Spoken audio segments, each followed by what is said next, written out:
ఇక యాదాద్రి భువనగిరి జిల్లా వార్తలు ఒకసారి చూద్దాం. యాదాద్రి భువనగిరి జిల్లా ఆలేరు నియోజకవర్గంలో ముఖ్య కార్యకర్తల సమావేశం నిర్వహించారు బీఆర్ఎస్ పార్టీ నాయకులు.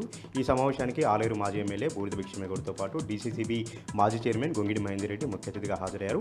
వరంగల్ సభను విజయవంతం చేసేలాగా సన్నద్ధం చేసేలాగా కేడర్కి దిశానిర్దేశనం కూడా చేయడం జరిగింది. ఇప్పటికే గ్రామాన ప్రజలు ఆదరామాలను చూపిస్తూ ఉన్నారు. కేసీఆర్ గారి 10 ఏళ్ల ప్రజారంజక పాలనను గుర్తు చేసుకుంటున్నారు. ఆకాంక్షను ప్రతిబింబించేలాగా వరంగల్ సభ ఉండబోతుందంటూ కూడా వారి సందర్భంగా వెల్లడించారు. వరంగల్ సభ చరిత్రలో నిలిచిపోయేలాగా రాష్ట్ర రాజకీయ ముఖ చిత్రాన్ని మార్చేలాగా ఉంటుందంటూ కూడా వారి సందర్భంగా తెలిపారు. ఇక సూర్యాపేట జిల్లా వార్తలు ఒకసారి చూద్దాం. సూర్యాపేట జిల్లా కేంద్రంలో నకిలీ వైద్యుని అరెస్ట్ చేశారు సూర్యాపేట పోలీసులు.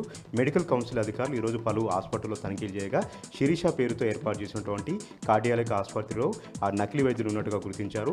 ఒక ల్యాబ్ టెక్నీషియన్తో పాటు 2 కంపౌండర్లు అక్కడ ప్రజల్ని మభ్యపెట్టి మోసం చేసి కార్డియాలజిక్ సంబంధించినటువంటి వైద్య సేవలు చేస్తున్నట్టుగా కూడా వాళ్ళ సందర్భంగా గుర్తించడం జరిగింది. మెడికల్ కౌన్సిల్ అధికారుల ఫిర్యాదు మేరకు పోలీసులు రంగప్రవేశం చేసి 3 అరెస్ట్ చేశారు. ఆసుపత్రిని కూడా సీజ్ చేయడం జరిగింది. ఇప్పటికైనా సరే ప్రజలు అప్రమత్తంగా ఉండాలి.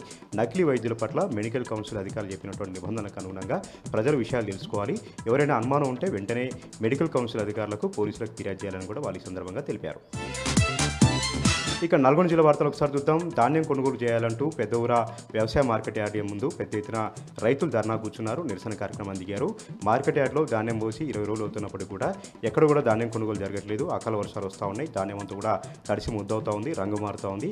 అయినప్పటికీ కూడా కొనుగోలు వేగవంతం చేయకుండా అధికారులు తాత్సారం చేస్తున్నారంటూ పెద్ద ఎత్తున కోదట్టు జడ్చర్ల రహదారిపైన ధర్నా కూర్చున్నారు.